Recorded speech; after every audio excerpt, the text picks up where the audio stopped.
یہ تاریخ دو تاریخیں ایک ساتھ ملی ہوئی ہیں غم کی. 8 ذی الحجہ مکے سے امام حسین کا سفر اور 9 ذی الحجہ شہادت سفیر حسینی کی. ظاہر ہے کہ 9 ذی الحجہ کی مجلس شب میں نہیں ہوتی، اس لیے کہ عید کی شب لگ جاتی ہے.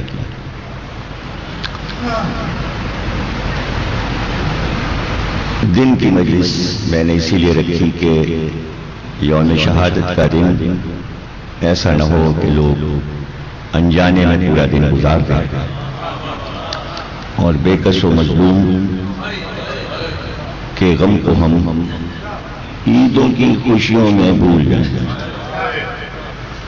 یہ عید 5000 برس پرانے واقعے کی منائی جاتی ہے. کوئی ایسی اہم عید نہیں ہے کہ جس کو نبی کے گھر پہ ترجیح دی جائے. حضرت ابراہیم کا بیٹا افضل نہیں ہے محمد کے بیٹے سے.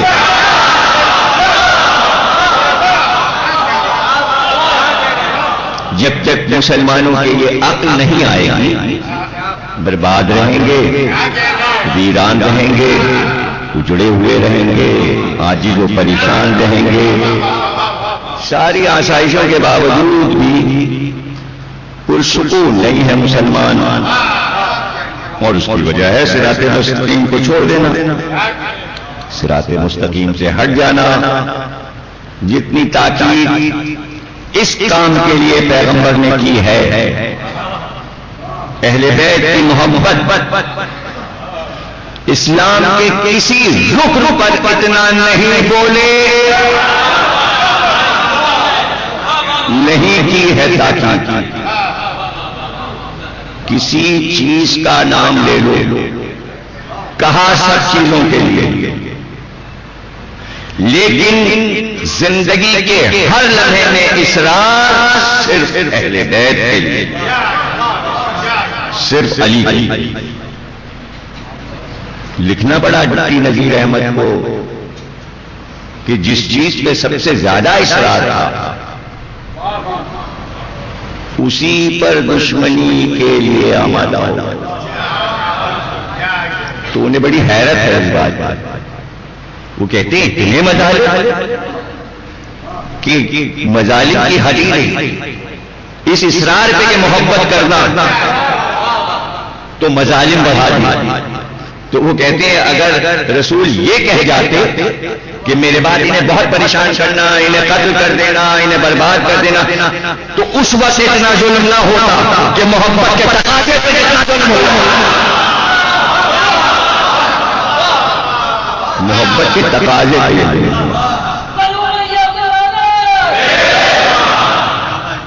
سمجھ رہے ہیں. تو یہ شرافت نفسی ہے کہ کچھ لوگ جاگتے رہیں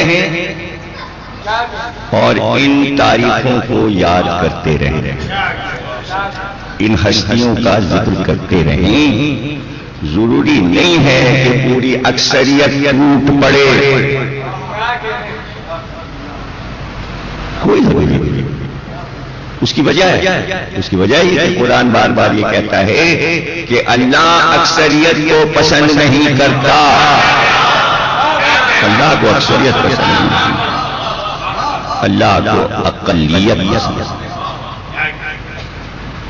قدرت، جب یہ لفظ ہم کہتے ہیں قدرت، اختیار، مالک تو وہ ہے جس چیز کو چاہے جب تبدیل کر دے، بدل دے. کائنات کی اکثریت اللہ کی ہوتی اگر وہ چاہتا. کیا لوگ یہ سمجھے میں کہ اللہ کو کمزور ہو گیا؟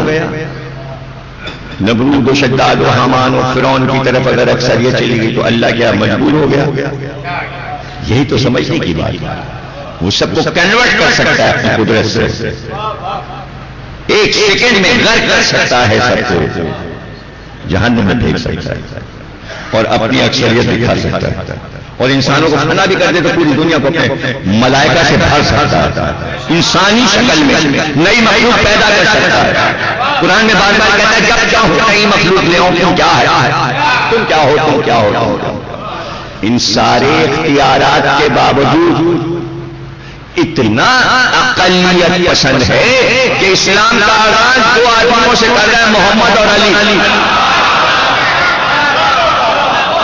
اتنا اقلیت پسند ہے کہ اتنی بڑی طاقت عیسائیوں کے مقابلے میں 5 اشخاص کو بھیج رہا ہے۔ اتنا اقلیت پسند ہے کہ مسلمانوں کی فوج در فوج پھیلی ہوئی ہے سینکڑوں زمینوں تک اور میلوں تک، اور 72 کو کربلا میں پسند کر رہا ہے۔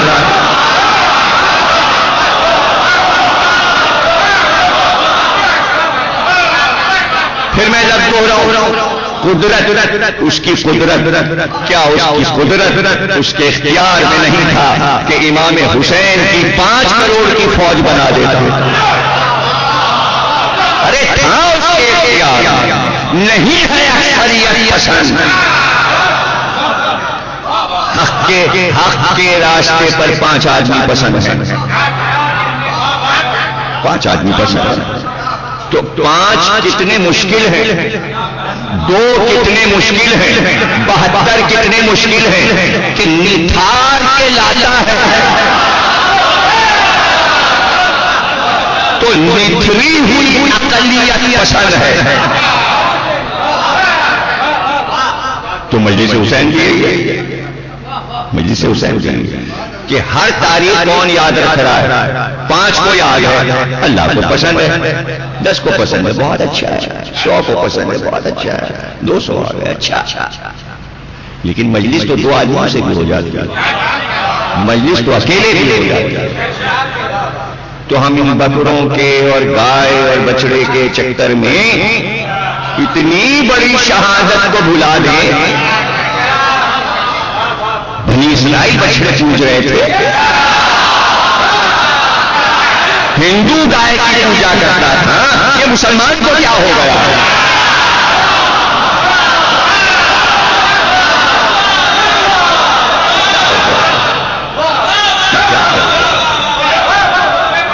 آپ کو پتہ ہے سورہ بقرہ گائے والا سورہ قرآن میں کیوں آیا؟ پتہ ہے آپ کو کیوں آیا؟ بنی اسرائیل گائے کی پوجا کر رہے تھے، بچڑے کی پوجا کر رہے تھے، اللہ نے ان سے گائے کٹوائی، تیار نہیں تھے اس کام کے لیے، تیار نہیں تھے، اس لیے گائے کا سورہ آ گیا۔ لیکن کیا ان چیزوں کا، بنی اسرائیل کی چیزوں کا اور فلاں چیزوں کا اور فلاں چیزوں کا آپ سے کیا تعلق ہے؟ ارے محمد کی بات کرو، ان کے گھر کی بات کرو، ان کی قربانی کی بات کرو، ان کے افکار کی بات کرو، قیامت تک اس کو جانا۔ کون وہاں محشر میں پوچھے گا کتنے بچڑے، کتنے گائے، کتنے بیل، کتنے بکرے؟ ہاں یہ ضرور پوچھا جائے گا کہ مسلم کی مجلس میں گئے تھے۔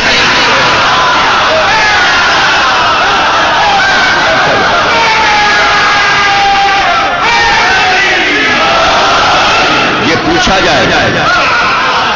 دیکھیے سمبل ہوتا ہے ایک بڑا سوال، اس کے پیچھے بس اللہ کہہ دیتا ہے یہ ایک سوال، اس کے پیچھے لاکھوں سوال پوچھے جائیں گے، اسی سے متعلق بس کہہ دیا اس نے قرآن میں ایک سوال کریں گے، ایک ہی سوال ہے اللہ کا محشر میں، ایک سوال، پورا قرآن ڈھونڈ ڈالیے، ایک سوال کریں گے خلقت سے، کیا؟ ولایت علی۔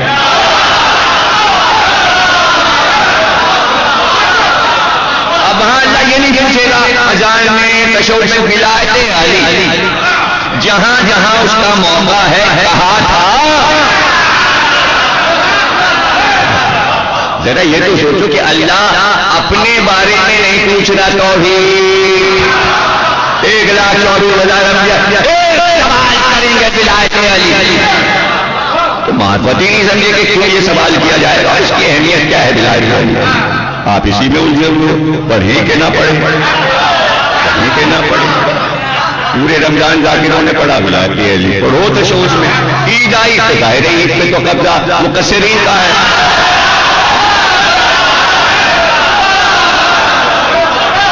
اچھا وہی مجمع جو یہاں سن کے گیا تھا کہ تشہد میں الحمدللہ پڑھنا چاہیے، وہی وہاں نماز پڑھ رہے تھے، ان سے انہوں نے کہا غلط نہیں پڑھنا چاہیے، تو وہ ہماری بھی سنتے ہیں ان کی بھی سنتے ہیں، قابل تعریف ہیں شیعہ، سب کی سن لیتے ہیں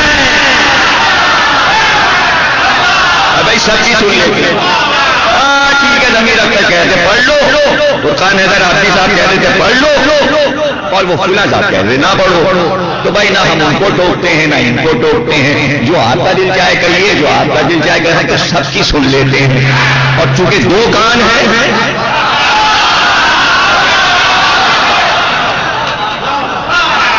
اب اس میں کچھ ایسے بھی ہوں گے موہد جو واقعی پڑھ لیتے۔ اچھا اب ایک نئی وبا چلیے، ہم مانتے ہیں یہ ہے ہی نہیں، بحال کو مانتے ہی نہیں، اصول کا بھی مانتے ہی نہیں، استفسار مانتے ہی نہیں، کنز المال مانتے ہی نہیں، تبری مانتے ہی نہیں، تقاضے مانتے، ارے کچھ نہیں مانتے، قرآن تو مانتے ہو،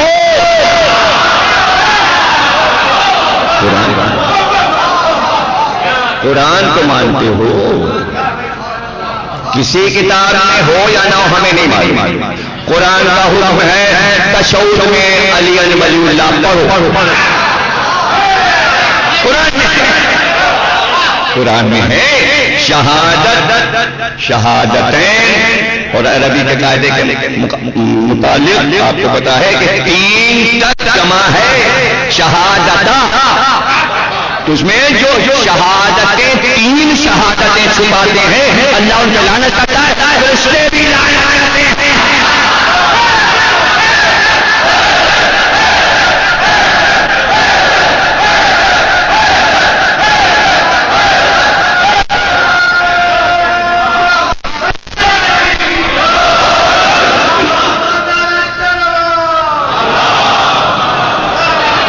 معصومین کا ارشادات ہے بھرے پڑے ہیں کہ جیسے ہی کہو لا الہ الا اللہ، اس کے فوراً بعد کہو محمد تم پر واجب ہے کہ فوراً کہو علی ولی اللہ، تو چاہے اذان میں ہو یا تشہد میں کہنا واجب ہے، کہنا واجب ہے۔ ہم تو کہتے رہیں گے، ہم تو کہتے رہیں گے، اسی لیے کہتے رہیں گے کہ ایک آیت نہیں ہے قرآن میں، قل کفی باللہ شہیدا بینی و بینکم ومن عندہ علم الکتاب، اے رسول ان کافروں سے کہیے کہ آپ کی رسالت پر 2 گواہ کافی ہیں، ایک اللہ ہے ایک علی ہے، ایک اللہ ہے ایک علی ہے، تو جو رسالت کی گواہی دے رہا ہے اور اللہ اس گواہی کی گواہی دے رہا ہے، تو کوئی گواہی توحید کی پوری کیسے ہوگی اگر علی نہ ہو؟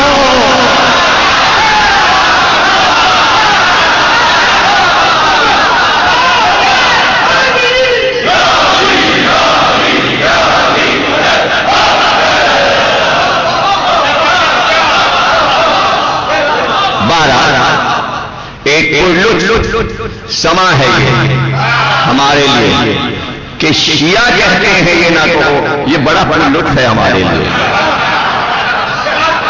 ہم برا نہیں مانتے، ہم غصہ نہیں آتا، ہم خوش ہوتے ہیں، ہم مسکراتے ہیں، ہمارے دل میں باغ کھلتے ہیں، کہا تو بڑے ڈال کے توڑے بنے بیٹھے تھے، ہمیں تو پتا ہی نہ چلتا کہ ہم نے کون کیا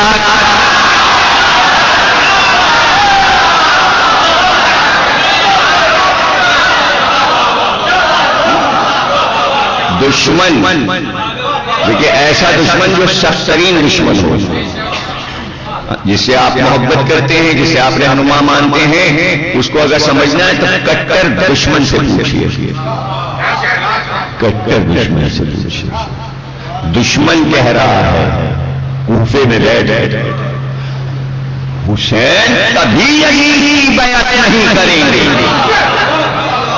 دشمن کہہ رہا ہے، اور دلیل دے رہا ہے دشمن، دلیل سنیں گے تو آپ دنگ ہو جائیں گے، دشمن کہہ رہا ہے ہمیں یقین ہے حسین کبھی یزید کی بیعت نہیں کریں گے، لوگوں نے کہا کس طرح کہتے ہو کہ نہیں کریں گے؟ کہ اس لیے کہ حسین کے سینے میں علی کا دل دھڑکتا ہے. پتہ چلا نا باپ نے کسی کی بیعت کی تھی تو بیٹا یہ تھا ماحول کو لوگ جب تک نہیں سمجھیں گے تو آج کی تاریخ تو آپ کے سمجھ میں نہیں آئی. نہیں سمجھ میں آئی. اتنی مضبوط حکومت بنا لی تھی بنی امیہ نے، اور چونکہ شام میں بنائی تھی، شام کی اکثریت عیسائی تھی، تو اب عیسائی عوام کو قبضے میں رکھنے کے لیے ان کے بڑے آدمی کو قبضے میں رکھنا تھا. اس کا نام تھا سر جون. سر جون سب سے بڑا مشیر تھا، اور بڑھتے وقت معاویہ نے کہا تھا یزید جب مصیبت آئے تیرے اوپر اور معاملہ حکومت کا حل نہ ہو رہا ہو، سر جون سے مشورہ کرنا. سلیب لٹکائے رہتا تھا سر جون گلے میں. سر جون نے ہی مرتے وقت اپنی سلیب اتار کر مرحوم ہونے والے کے گلے میں لٹکا دیا، یہ کہہ کے یہ تعویذ ہے، اس سے شفا ہوگی. اور رسول اللہ نے کہا تھا نہیں مرے گا جب تک گلے میں سلیب نہ لٹک جائے.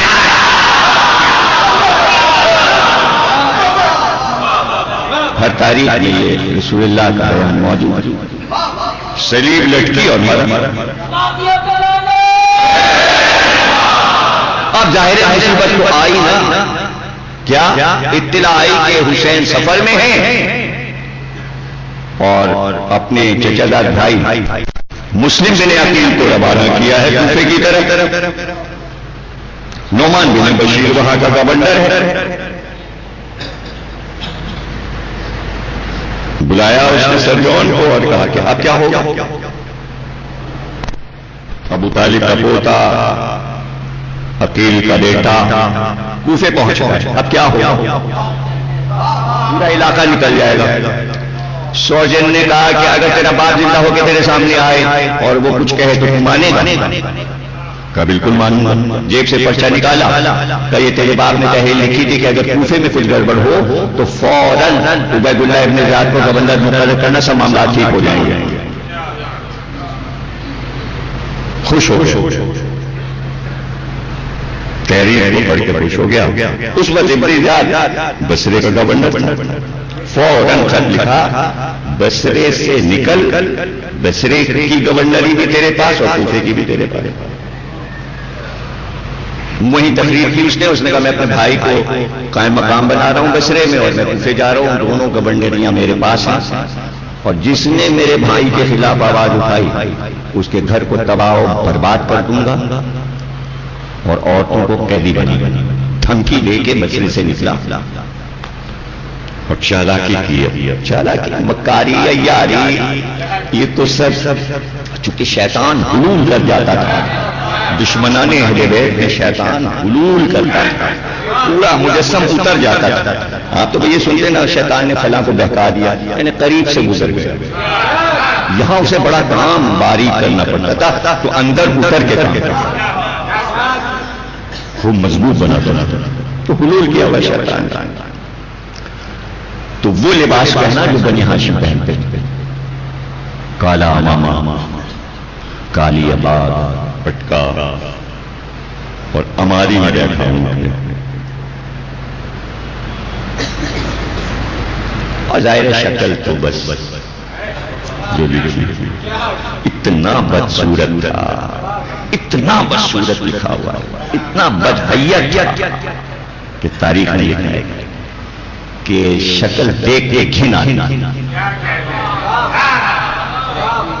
سور اور کتے سے مشابہ تھی شکل. یہ تمام تاریخیں اجے کوئی یہ کہ بھئی تاریخ ابو الفدا اور تاریخ طبری اور طبقات ابن سعد، یہ کہاں آپ گھومتے پھریں گے؟ ایک چھوٹی سی کتاب بتاتا ہوں، اسے ضرور پڑھیے. اس میں بہت سی باتیں آپ کو ایسی ملیں گی نیٹر کہ آپ خوش ہو جائیں. کتاب کا نام ہے خلافت اور ملوکیت.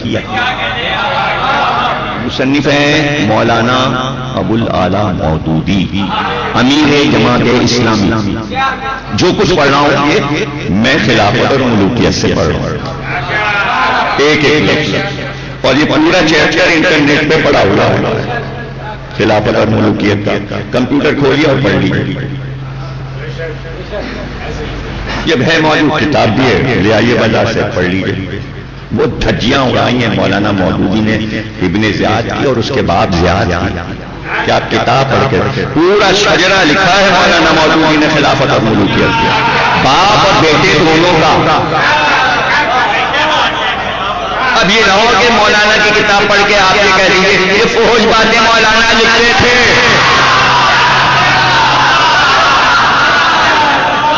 ارے بھائی یہ تاریخ ہے، سب لکھا جاتا ہے. فحش لفظ آپ نے سن لیا، آپ کو اس کے معنی نہیں معلوم. اس کے معنی نہیں. فحش کے معنی ہے جو نہ ہو اور کہا جائے، یہ فحش ہے. اور جو حقیقت ہو نہیں سمجھا. ایک آدمی اچھا بھلا ہے، اچھا بھلا ہے، آپ نے اس کی چیڑ بنا لی تو کدو ہے. وہ کدو نہیں ہے، یہ ہے فحش بات. یہ ہے فحش بات نہیں سمجھ. ایک آدمی بیمار نہیں ہے، ہم نے کہی تو بیمار ہے، شکل سے مریض ہے، دونوں آنکھیں آنکھیں اندھے ہو، یہ فحش ہے. اور اگر واقعی اندھا یا کانا ہے اور آپ نے کہا یہ فحش نہیں، یہ فحش نہیں. بنی امیہ کیا تھے جو تھے، اگر وہ کہہ دیا تو یہ فحش نہیں ہے، یہ حق ہے. اور یہ قرآن کی آیت سورہ نون والقلم کی 13ویں آیت ہے. اتل بعد ذالک زنیم. زنیم اسے کہتے ہیں جو بد نسلہ ہے، اور قرآن کہتا ہے جو رسول کے دربار میں بدتمیزی کرے وہ زنیم ہے. پڑھیے سورہ نون والقلم. اور 13 معنی زنیم کے لکھیں. ہم نے تو ایک ایسا لفظ کہہ دیا جو ادب کا ہے، لیکن ادب عالیہ کے جو الفاظ ہیں لغت میں دیکھیے گا تو بڑا لطف ہے. ادب عالیہ. تو اب دیکھیں اس نے چالاکی کیا کی. اس کو پتا ہے کہ کوفے میں حسین آنے والے، کوفے والے خط لکھ چکے ہیں اور سب کو انتظار ہے حسین آنے والے. تو سر شام یعنی مغرب کے قریب داخل ہوا کوفے میں. تو مجمع تو انتظار میں اب حسین کی سواری آئی، یہ ہماری لے کے داخل ہوا. مجمع کہہ رہا ہے فرزند رسول مرحبا، فرزند رسول مرحبا. سب حسین سمجھ رہے. کوفے کے عوام ایسے تھے کہ کوئی پہچان، کوئی چیز، کچھ ایسی عقل مندی والی بات نہیں کہ دیکھ لیتے کہ اس سماری میں ہے کون، بس ہم لیا حسین آئے تو آ گئے. آپ دیکھیے کمکلی دیکھیے کہ سنا تو ہوگا کہ اکیلے نہیں آئے ہیں، پورا کارواں چل رہا ہے، پورا خاندان چل رہا ہے. تو پتہ چلا معرفت نہیں تھی. اگر معرفت ہوتی تو ادھر ادھر دیکھ کے کہتے عباس کدھر ہے، علی اکبر کدھر ہے. اب سمجھے اتنا ہم عزاداری میں اتنا زور کیوں دیتے ہیں یہ عباس ہے یا علی اکبر ہے، تاکہ محشر میں جب حسین کی سواری آئے تو کہیں ابن زیاد کو نہ سمجھ لیں.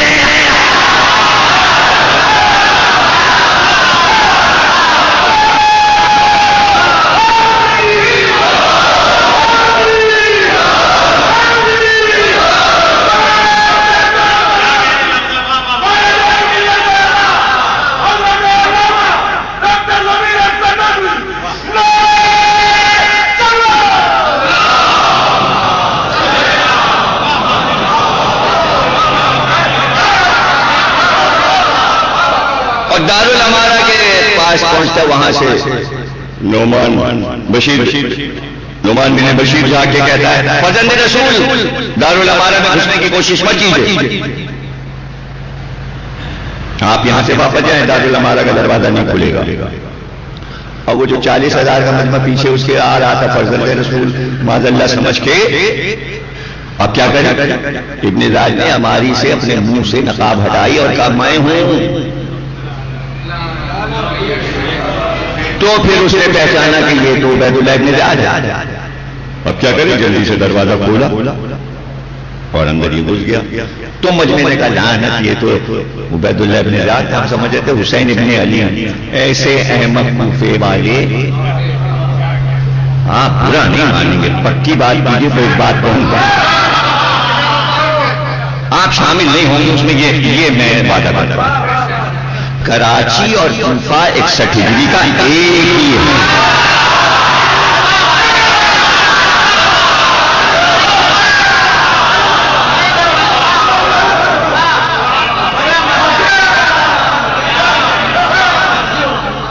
زرداری صاحب آئے تو اتنے ہی مجمع، نواز شریف صاحب آ گئے تو اتنے ہی مجمع، اور عمران خان آ گئے تو اتنے ہی مجمع، چودھری افتخار آ گئے تو انتظار میں باہر اتنے ہی مجمع.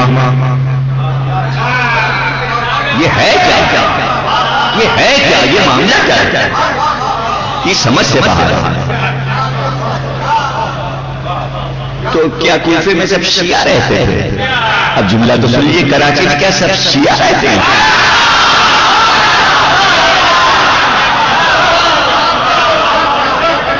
ابھی وہ عام محرم کی وجہ سے یہ سمجھتے ہیں کہ کراچی شیعہ ہے. نمائش سے لے کے ایرانیان شیعہ شیعہ شیعہ شیعہ شیعہ شیعہ شیعہ بس شیعہ ہی ہے. یہ خوش فہمی دیکھی، وہ آواز آئی سنی کی، انہوں نے بتایا کہ سنی بھی ہیں لولو کھیل کے. شاہی نواب صاحب نے بتایا. حضرت شیعہ سمجھتے ہیں شیعہ، حالانکہ اس جلوس میں سنی بھی ہوتی ہے، جوڑتے ہی نہیں سنیوں کو. اس دن عاشور کے دن، چہلم کے دن سنیوں کو شیعہ جوڑتے ہی نہیں. وہ تو جب بم کا دھماکہ ہوا تو مرنے والے زیادہ سنی تھے، تو پتہ چلا لوگوں نے کہا اچھا وہ جنگ کا صحافی بھی تھا فہیم، اس کے بچے بھی مرے، اور وہ ساجد کی بھاوج بھی تھیں، اور وہ بھی تھیں، وہ بھی سنی، انہوں نے سبھی لگائی ہوئی تھی. وہ تبرک بانٹ رہے تھے، وہ تبرک بانٹ نہیں تھے، ارے وہ سب سنی کر رہے. اچھا سنی آتے ہیں جلوس میں. بھئی یہ باتیں نہ اس کی شرح کی ضرورت ہے، مختصر کہہ کر یہی تھی کوفے والوں کی بات. جب چاہتے تھے کوفے والے برا نہ ماننا، جب چاہتے تھے کوفے والے شیعہ بن جاتے تھے، جب چاہتے تھے سنی بن جاتے.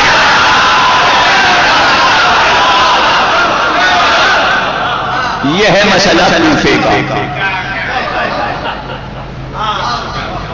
کیوں ایسا کیوں کرتے تھے؟ اس لیے کرتے تھے کہ بھائی کراچی میں تو پھر بھی کچھ سروسیں نکل آتی ہیں، کچھ کام دھندہ ہو ہی جاتا ہے. کوفے میں کوئی کام دھندہ ہی نہیں تھا. انتظار میں بیٹھے کوئی لڑائی ہو تو سپاہی بنا کے بھیجا جائے تو پیسے ملے، تنخواہ ملے اور مال غنیمت ملے. وہ تو انتظار میں بیٹھے. اسی لیے تو امام حسین کو خط لکھا تھا، بہت دن سے کوئی لڑائی نہیں، انکم نہیں ہو رہی، حسین لڑیں گے تو تنخواہ یا حسین دے، اور نہیں حسین دیتے تو پھر ہم یزید کے پاس چلے جائیں گے، وہاں تو تنخواہ ملے گی. جیسا پیچھے پیچھے حسین کے پیچھے پیچھے لشکر بناؤ تنخواہیں لو. امام حسین نے کیوں آ رہے ہو؟ یعنی حسین بتانا چاہ رہے تھے جو میں اپنے سپاہی لے کے آیا ہوں یہ تنخواہ دار نہیں ہے. جب انہوں نے دیکھا حسین نے واپس کر دیا تو سب ابن زاج کے پاس پہنچ گئے، جھولیوں میں پتھر بھر کے وہی کربلا میں آ گئے. یہ نہیں پتا وہ شیعہ تھے کہ سنی، ہم کو نہیں پتا، ہمیں نہیں پتا. آج کے شیعوں سے رسول اللہ کے دور کے شیعہ، علی کے دور کے شیعہ، امام حسن کے دور کے شیعہ، 10ویں امام کے دور کے شیعہ، امام مہدی کے شیعہ، سب کو ملایا نہ کیجیے. 61 کے شیعوں کو سمجھیے کہ 61 کے شیعہ کون ہیں. 61 کے شیعوں کی پہچان بتا رہا ہوں. سن 61 ہجری میں اس کو شیعہ کہتے تھے جو علی کو چوتھا خلیفہ نہ مانے، غدیر والا پہلا مانے. ارے پوری مملکت علی کو چوتھا مانتے تھے، اس کے شیعہ کوئی بھائی نہیں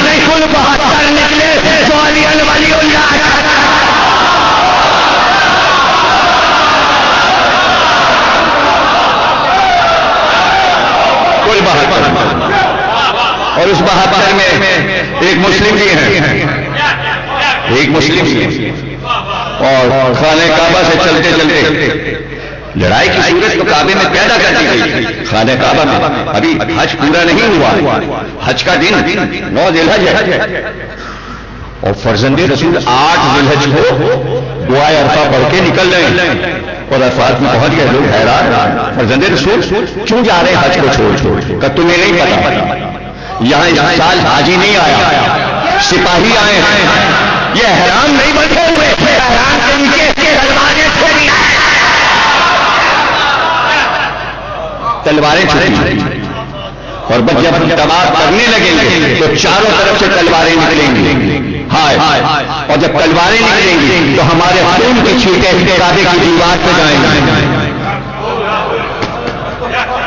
واہ واہ واہ واہ، کیا کہنا حسین، نہیں چاہا کہ ہماری چھینٹیں خانہ کعبہ میں اچھل کر قرآن کے اس فارمولے کو باطل کریں کہ جو یہاں آ گیا وہ آمن ہے، یہاں مچھر بھی نہیں مار سکتے، اگر حسین شہید ہو جاتے مجھے نہیں معلوم جو اس کے ساتھ کعبے میں کوئی جاتے،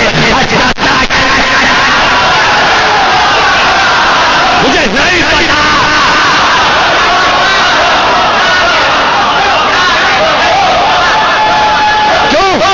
ارے سامنے کی بات ہے، ہر ایک جانے والا سوچتا جب فرزند رسول کی جان وہاں محفوظ نہیں تو ہم وہاں ڈالے جائیں گے،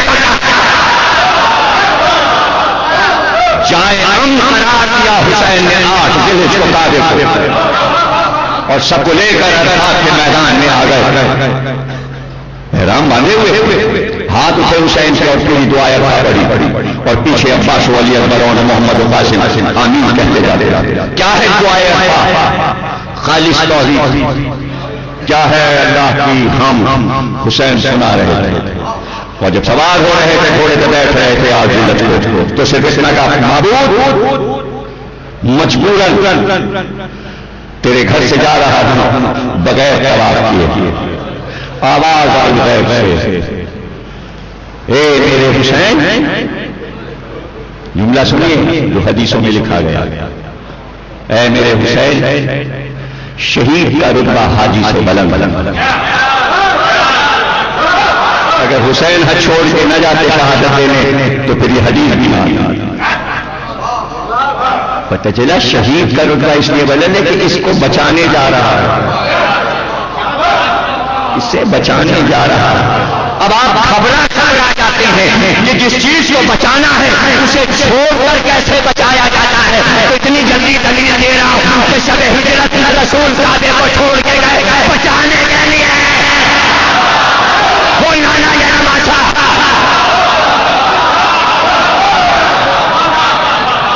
انہوں نے ہجرت کر کے کعبے کو بچایا مکے سے، نواسے نے ہجرت کر کے بچایا کعبے، بچا ہوا ہے، محفوظ ہے، کوئی خطرہ نہیں ہے، جب تک ظہور مہدی نہ ہو اس وقت تک کوئی کعبے کو ہاتھ نہیں لگا سکتا ہے، محفوظ کر دیا حسین نے۔ یہ دوسری بات ہے کہ کعبہ حسین کے احسان کو نہیں بھولا، اس نے کہا بھائی اب تو ہم بھی سیاہ پوش ہوتے ہیں،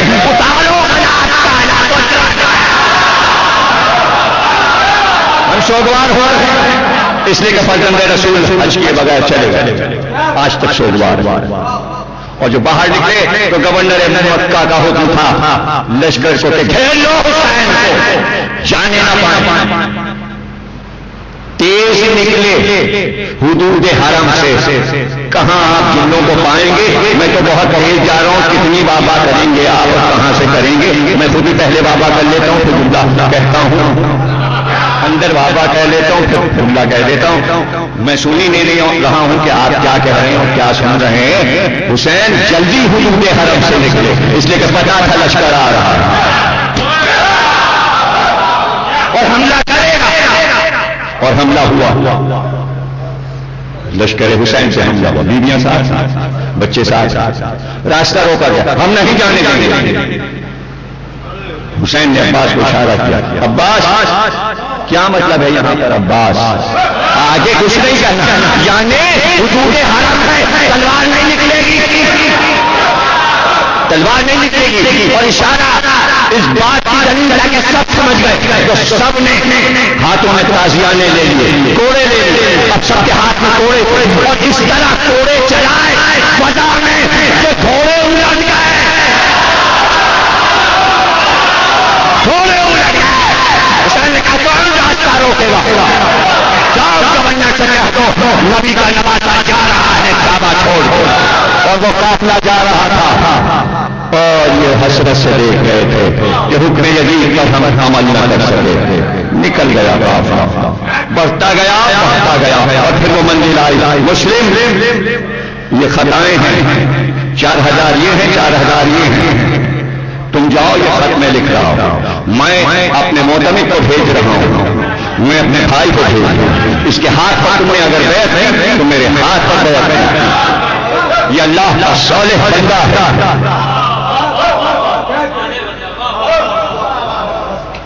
یہ فقیہ ہے. فقیہ کو فیصلہ کرنے کا حق ہے، شریعت ہے. دو کو فقیہ کہا ہے کربلا میں حسین نے، یا مسلم کو یا حبیب.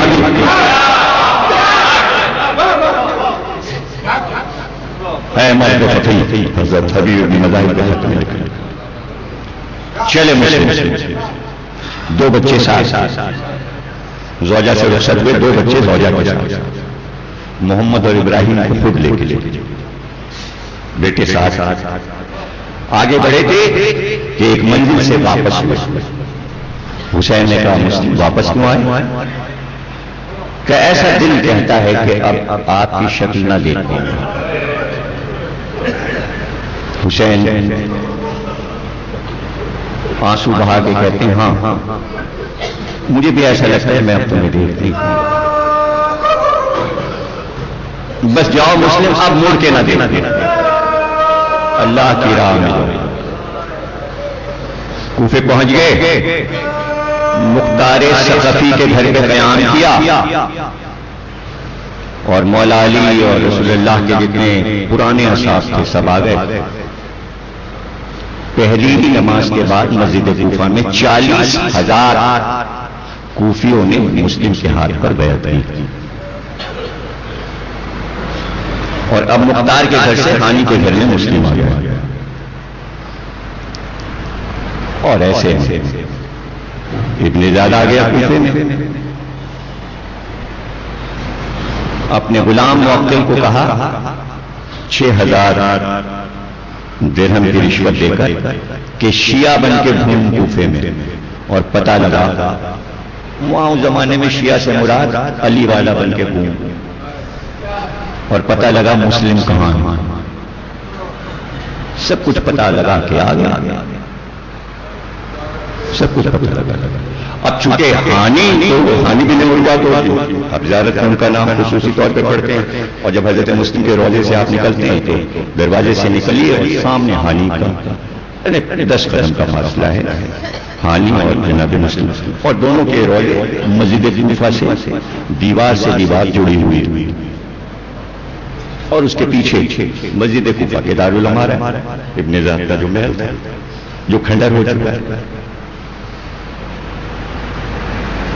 ابن زیاد نے کہا کہ ہم ہانی تم سے ملنا چاہتے ہیں، تم سردار ہو کوفے کے بڑے قبیلے کے سردار، ہم آنا چاہتے ہیں.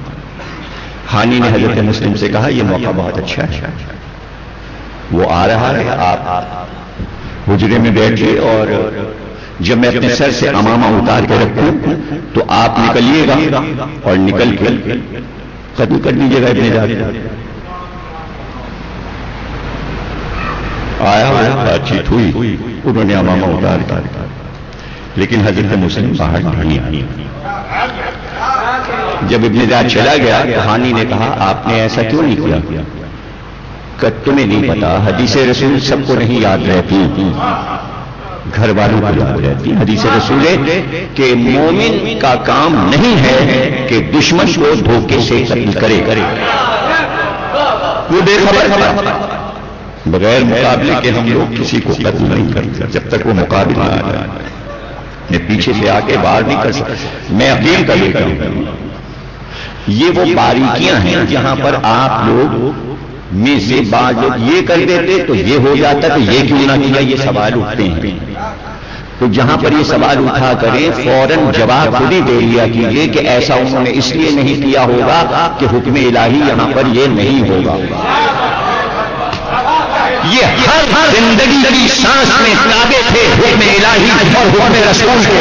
کوئی عمل زندگی کا ایسا نہیں ہے جو انہوں نے کیا ہو جو حکم اللہ اور رسول کے خلاف نہ. اس میں پوری زندگی گزاری، ورنہ تو کیا فاتح نہیں بن سکتے تھے، تو کیا وہ کوئی مقبول خلیفہ نہیں بن سکتے تھے، تو کیا نہیں بن سکتے تھے، اور بادشاہ نہیں بن سکتے تھے، سب کچھ بن سکتے تھے. لیکن یہ سب کچھ بننے نہیں آئے. حکم الہی کی پوری دنیا میں نشر و اشاعت کرنے آئے تھے اپنے عمل سے. اپنے عمل سے. اور جب یہ اطلاع ہو گئی بلاد کو کہ ہانی ہی کے گھر میں مسلم چھپے ہیں تو پھر ہانی کو بلوایا. ہانی اپنے پورے قبیلے کے ساتھ گئے، ڈرتے تھوڑی قبیلے کے ساتھ گئے. اور ایسے میں ابن زیاد نے کہا کہ آپ نے مسلم کو اپنے گھر میں چھپایا کا کون کہتا ہے؟ تو وہ غلام موکل نکل کے آ گیا. اس نے کہا میں کہتا ہوں. وہ اسی وقت ہانی نے تلوار نکالی اور پہلا وار ابن زیاد کے سر سے کیا. 3 بار یہ ہانی ابن زیاد کو زخمی کیا اور پھر موکل کو آگے بڑھ کر اس کے ایک ضرب لگائی. 12 جنگ شروع ہو گئی دارالامارہ میں، اور کافی ہانی کے ساتھ ہی مارے گئے، اور پھر ہانی کو گرفتار کیا گیا. اور پھر بار بار ابن زیاد یہ پوچھتا تھا اب کہاں ہے مسلم، مجھے بتاؤ، تمہارے گھر سے نکل کے کہاں گئے، مجھے پتا. تو یہ پورا تاریخ کا واقعہ ہے. ہانی کی زیارت ہے، واقعہ ہے، شہادت ہے، اور اسے مرزا دبیر نے نظم کیا ہے مرثیہ.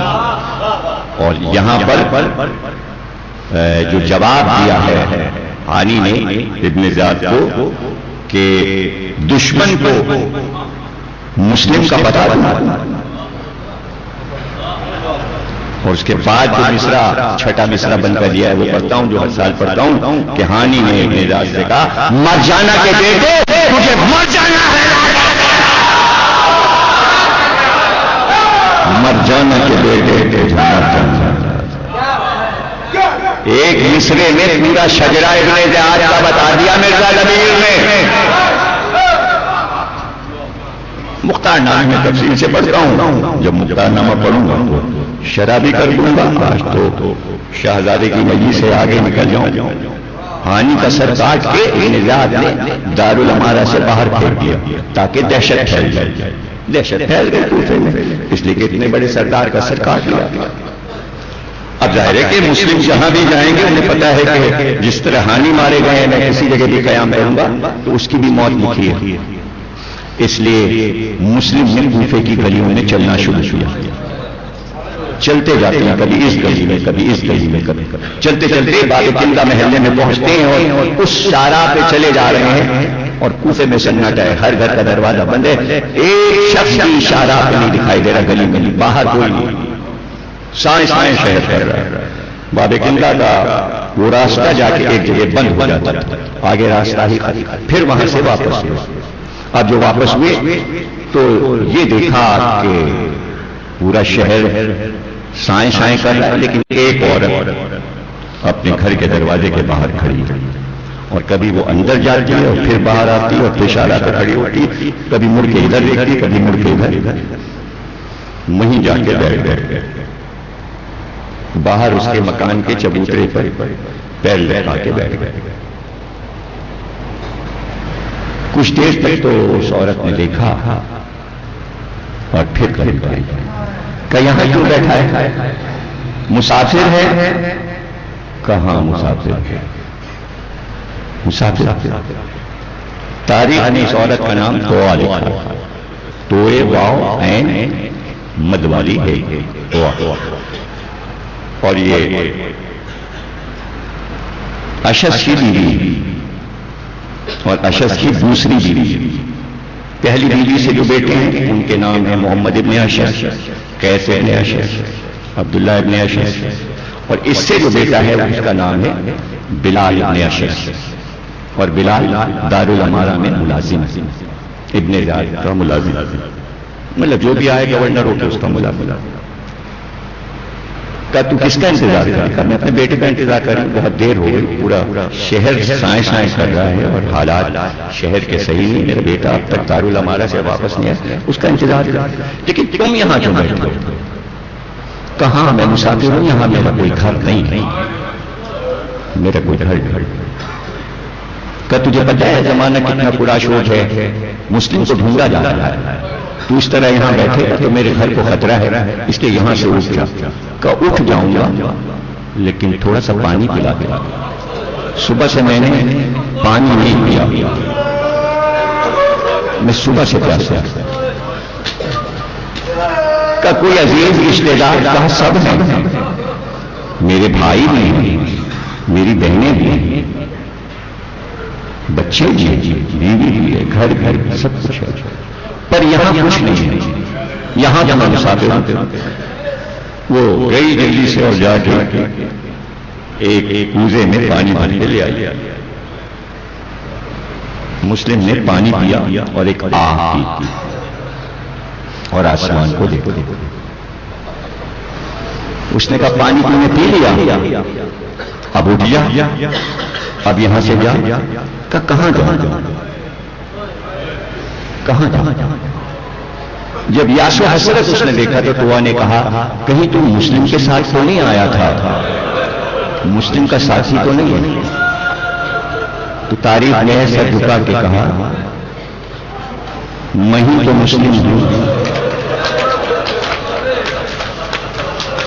میں ہی تو مسلم ہوں۔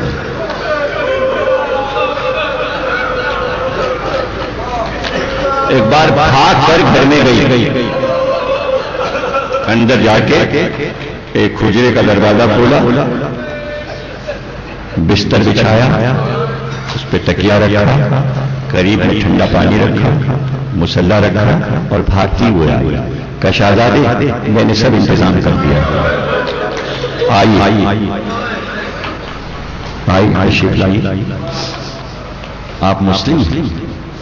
یہ کیسے ہو سکتا ہے کہ آل رسول ہمارے گھر کے دروازے پر آئے اور وہ واپس جائے؟ میں محبت کرتی ہوں آل رسول سے، میرا بیٹا ظالم جابر کا غلام ضرور ہے لیکن میں محبت کرتی ہوں۔ آئی مسلم حجرے میں داخل ہوئے۔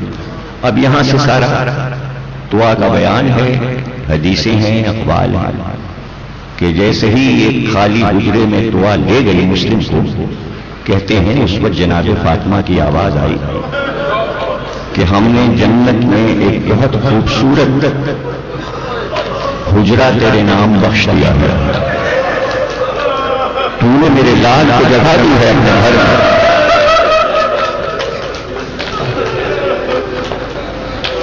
اور یہاں سے توآ کے بیانات ہیں کہ پوری رات اس حجرے سے جو فصیح و بلیغ تلاوت کی آواز تھی، دعاؤں کی آواز تھی، رات بھر مسلم نے عبادت میں گزاری، مصلی پر ہی رہے۔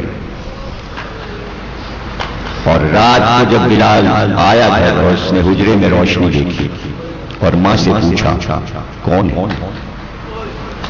کہ تو مت جا، ماں بیٹے سے کہا تو مت دیکھ، اپنے کام سے رہ، سو جا، تھک کے آیا، نہیں میں دیکھوں گا۔ سمجھ گیا کہ ماں نے مسلم کو مان کیا۔ صبح ہونے سے پہلے ابن زیاد کو خبر پہنچا دی میرے گھر میں ہے مسلم۔ بس بھائی تقریر ہو گئی اور میں نے آپ کو زحمت دی، 5-10 منٹ کی زحمت ہے اور تابوت برآمد ہوگا، ماتم ہوگا۔ نبی صاحب بھی تشریف لے آئے ہیں، دل رضا صاحب بھی 2-3 شعر نوحے کے پڑھیں گے، ماتم کریے گا، غصہ دیجیے گا، اور یہی آپ کا تو امتیاز ہے کہ آپ ہر موقع پر تعزیت ادا کر دیتے ہیں۔ یہ آپ کے لیے بہت بڑا نامہ اعمال کا ایک نورانی آپ کے پاس خزانہ جس میں کسی چیکنگ کی ضرورت نہیں ہے کہ کچھ آپ سے پوچھا جائے، اتنا آپ کے پاس روحانی طاقت والا اعمال نامہ ہوگا، روحانی طاقت۔ صبح ہوئی، وہ نہیں پڑی تھی، سرخی تھی، سورج نہیں نمودار ہوا تھا کہ تو آ کے گھر کے چاروں طرف سے گھوڑوں کے ٹاپوں کی آواز، اسلحے کی جھنکار۔ اب دعا کہتی ہے کہ جس وقت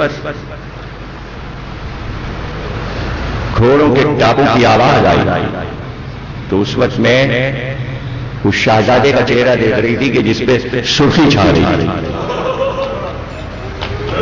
اور ایک بحالی آ رہی تھی، چہرہ سرخ ہو رہا۔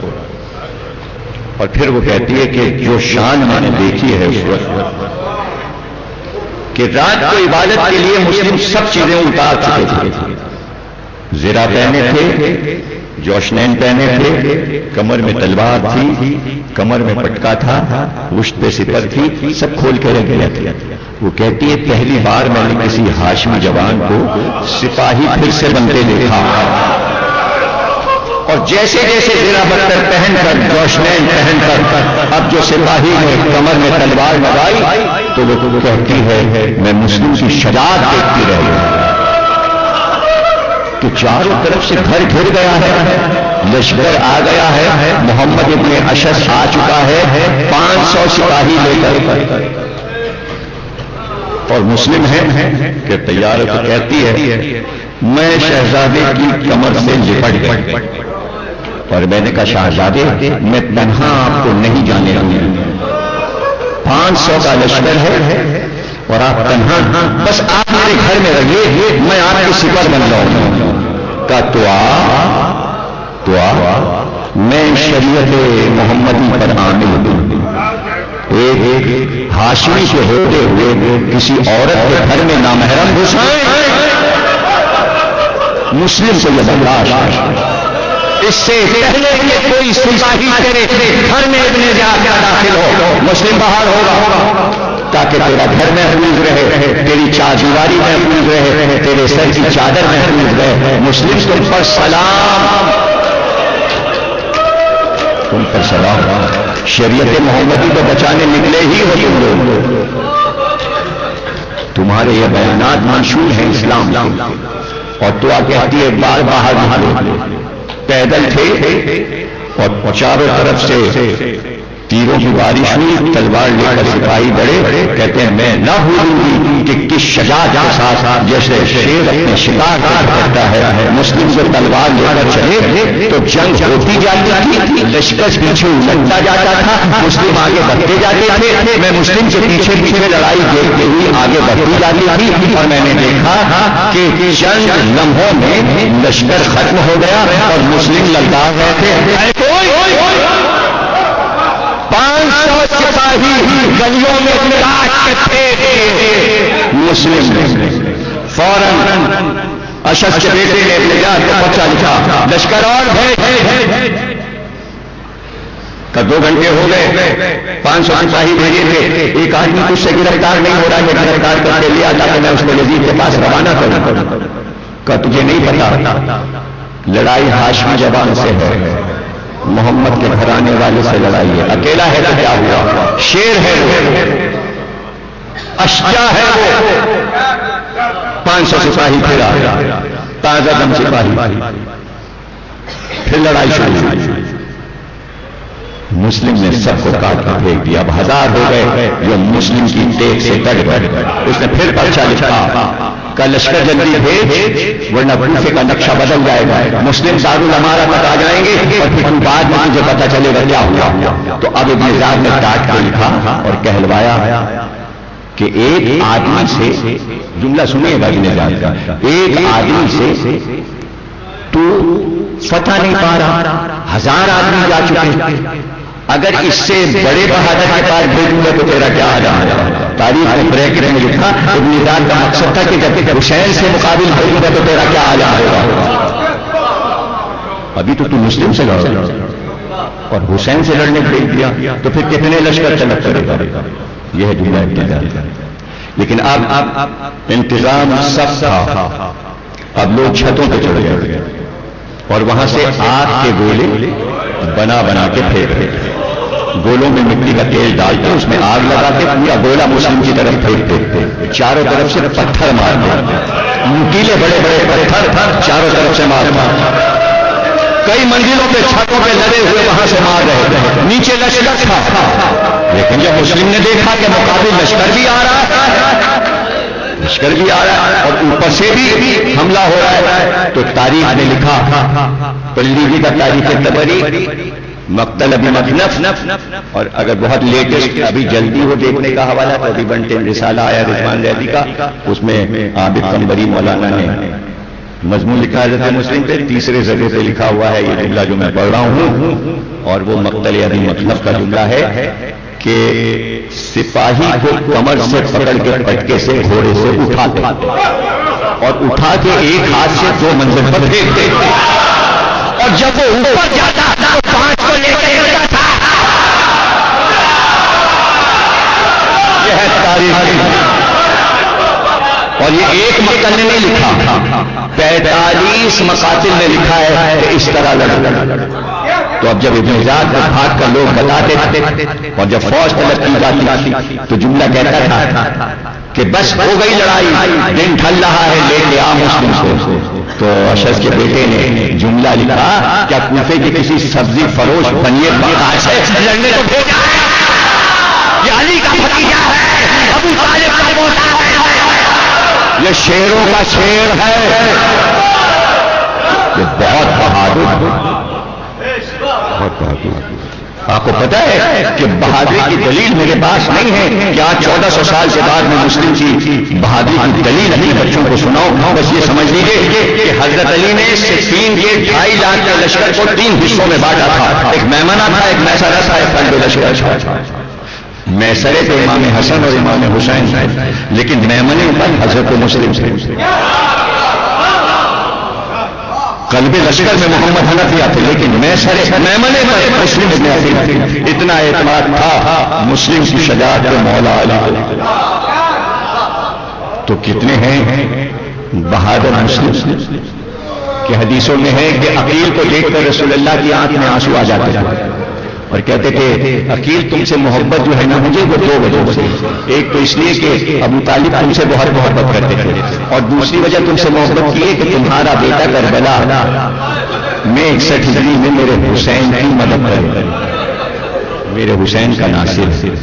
تو مسلم کے سارے حالات رسول اللہ نے بتا دیے تھے، مولا علی کو بھی، جناب عقیل کو بھی، امام حسین کو بھی سب کچھ معلوم تھا۔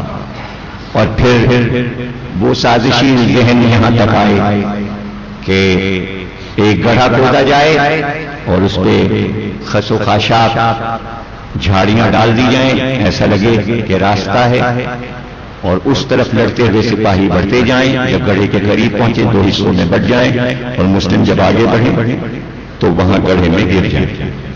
اور ایسا ہی کیا، گڑھا کھود کے اس کو پاٹ دیا اور لشکر پیچھے ہٹتا گیا، اور مسلم جب وہاں تک پہنچے تو اس گڑھے میں گر گئے۔ جب گڑھے میں گر گئے تو اب میں بیان نہیں کر سکتا اور نہ میرے پاس لفظوں کی طاقت ہے، اس لیے کہ مسلم گڑھے میں تھے اور سپاہیوں نے اپنے نیزے چاروں طرف سے بہت زخمی ہو گئے، بہت اور ایک پتھر دہن پہ جو آگے لگا تو دہن سے لہو گرنے لگا، دہن زخمی ہو گئے۔ اور پھر جب مسلم کو لے کر چلے تو بازوؤں کو رسی سے باندھ کر، لیکن عالم یہ تھا شیر کا کہ کئی آدمی دونوں طرف سے رسیاں کھینچتے تھے، چلنے میں اتنی طاقت تھی مسلم کے کہ ایک 2 آدمی سنبھال نہیں پا رہے، اور سینہ تانے ہوئے سر کو اٹھائے دارالعمارہ کے دروازے میں جو داخل ہوئے تو دیکھا پانی کی سرائیاں بھری رکھی ہیں، پانی پلاؤ، میں پیاسا، صبح سے لڑ رہا تھا، میں نے پانی نہیں پیا، پیاس لگی۔ ایک سپاہی کوزے میں پانی بھر کے لایا، ہاتھ تو دونوں طرف سے کھینچے ہوئے تھے رسی سے باندھ کر، پلا مجھے پانی پلا۔ اس نے کوزے کو دہن کے قریب کیا، جیسے ہی کوزہ منہ کے قریب آیا، آگے کے دانت کوزے میں گرے، پورا کوزہ خون سے بھر گیا۔ جملہ سننا، آسمان کو دیکھ کر کا پروردگار ایسا لگتا ہے اب نصیب میں پانی نہیں ہے۔ بھائی کربلا کا شہید ہے، کربلا میں تو سب کو پیاس آ جانا۔ پھر مسلم نے پانی نہیں دیا، پانی اور ابن زیاد کے سامنے مشکل کسے ہوئے جب لے کر آئے تو کسی نے آگے بڑھ کر کہا امیر کو سلام نہیں کیا؟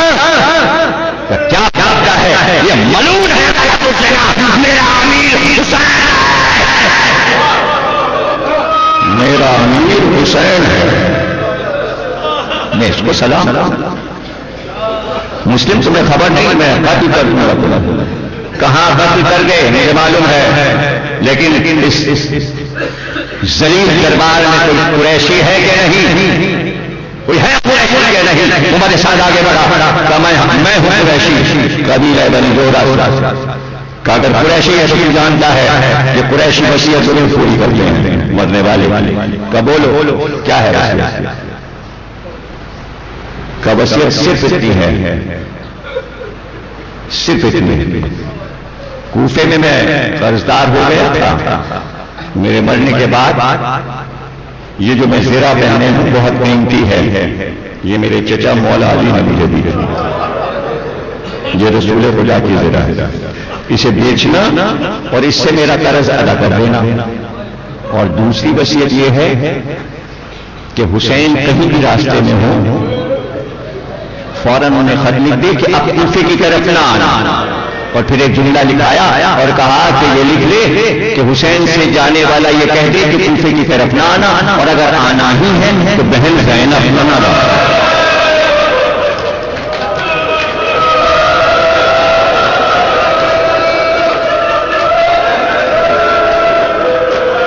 اور تیسری وصیت یہ ہے کہ میرے دو چھوٹے شہزادے میرے ساتھ تھے، کل عید کا دن ہے، کل وہ یتیم ہو جائیں گے تو ان کے سر پہ ہاتھ رکھ کے کہنا تمہارے بچوں کی بھی عید ہوگی تو میرے بچوں کا خیال رکھنا۔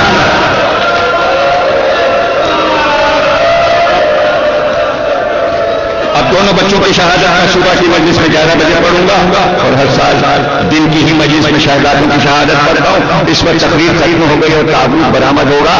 بکر قاتل کا نام ہے، مسلم کو لے کر چلا دارالامارہ کی چھت۔ ابن زیاد نے کہا اوپر لے جا کے سر کو قطع کرو اور وہاں سے لاش کو پھینک دو، سر کو دارالامارہ کے دروازے پہ لٹکا دو۔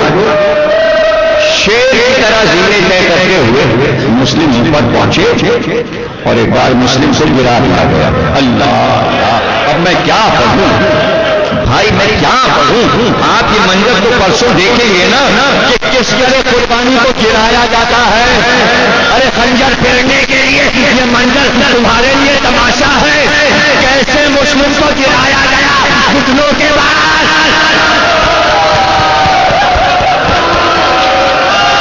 اور تلوار چل رہی تھی، اٹھ رہی تھی۔ ایک بار مسلم نے پکارا میرے آقا حسین ادھر ہو۔ جبریل نے زمینوں کو بست کیا، مسلم نے